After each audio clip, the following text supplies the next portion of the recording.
नमस्कार दोस्तों, आज की कथा महामुनि विश्रवा जी के जन्म की कथा है, जो कि रावण के पिता थे। सत्य युग में ब्रह्मा जी के पुत्र महर्षि पुलस्त जी तपस्या करने के लिए सुमेरु पर्वत पर गए। वे महातेजस्वी पुलस्त जी सुमेरु पर्वत पे जाके महर्षि तृणबिंदु जी के आश्रम में रहने लगे और वहीं जाकर वह स्वाध्याय और तपस्या में लीन हो गए। उस रमणीय आश्रम में देवता और गंधर्वों की सुंदर कन्याएं गाने और बजाने के लिए आती रहती थी और वहां अपनी वह गान, नृत्य और हंसना खेलना करती थी। पुलस्त जी को इससे तपस्या में बाधा होती थी और उनके तपस्या में विघ्न पड़ता था। इसलिए पुलस्त जी ने क्रोधित होकर यह श्राप दे दिया कि जिस भी स्त्री पर मेरी दृष्टि पड़ जाएगी वह गर्भवती हो जाएगी। इस शाप के भय से कोई भी स्त्री देवता और गंधर्वों की पुत्री वहां पर उस आश्रम में नहीं आती थी।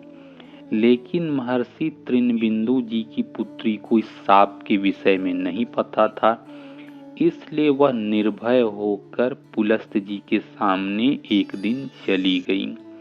जैसे ही पुलस्त जी की दृष्टि महर्षि तृणबिंदु की पुत्री पर पड़ा तो वो गर्भवती हो गई। जब वह गर्भवती हो गई और उसका शरीर जब थोड़ा पीला पड़ गया तो वह डरती हुई अपने पिता के पास गई। महर्षि तृणबिंदु ने जब अपनी पुत्री के रंग को फीका पड़ते हुए देखा तो उन्होंने दिव्य दृष्टि से सब बातों को जान लिया और वे जाके पुलस्त जी के पास गए और उन्होंने अपनी पुत्री को उनको समर्पित करते हुए बोला कि आप इससे विवाह कर लीजिए। महर्षि पुलस्त जी ने बहुत अच्छा कहकर उसको स्वीकार कर लिया और उससे विवाह भी कर लिया। वह जो कन्या थी वह अपनी पति सेवा में बहुत ही दृढ़ और पति परायणा स्त्री थी।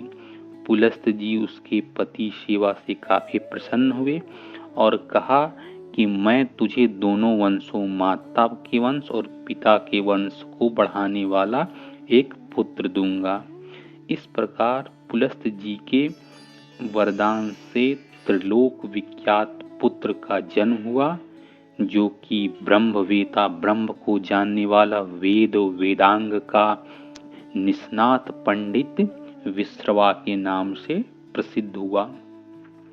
और विश्रवा जी शील स्वभाव से काफी सौम्य और काफी ज्ञानी थे। जब महर्षि भरद्वाज जी ने उन्हें देखा, विश्रवा जी को, तो वे प्रसन्न होकर अपनी पुत्री का विवाह विश्रवा जी से कर दिया। तो मित्रों, आपको यह कथा अच्छी लगी होगी, ऐसा मैं आशा करता हूँ। अगले कथा में मैं रावण के जन्म की कथा सुनाऊंगा। वीडियो को लाइक जरूर कीजिए और चैनल को सब्सक्राइब जरूर कीजिए। धन्यवाद।